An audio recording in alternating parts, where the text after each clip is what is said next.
Isang nanghihinang ibon ang natagpuan ng isang magsasaka sa bayan ng Galimuyod sa bayan ng Ilocos Sur. Pero dahil sa kakaibang itsura nito, ipinisakamay ito sa isang magsasaka sa Municipal Environment and Natural Resources Office o MENRO.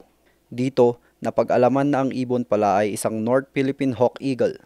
Kinalaunan, pinasakamay ito ng MENRO sa Senro ng Tagudin, Ilocos Sur. Ayon kay Dr. Igred Baglao ng DNR Senro, natuklasang kinakailangan dumaan pa sa gamutan ang agila bago ito muling pakawalan. Tiniyak naman ng MENRO na patuloy nitong susubaybayan at aalamin ang kalagayan ng agila habang nasa pangangalaga ng Senro.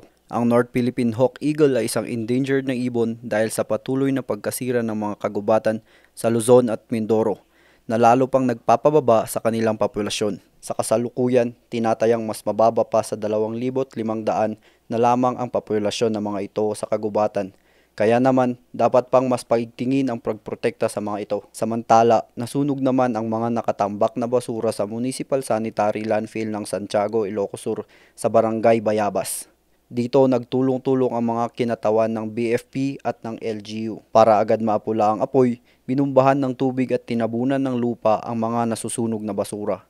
Sa pahayag ng pamahalaang bayan, humihingi sila ng paumanhin sa insidente habang iniimbestigahan pa kung ano ang naging mitsa ng apoy. Haji Morsara, RNG News.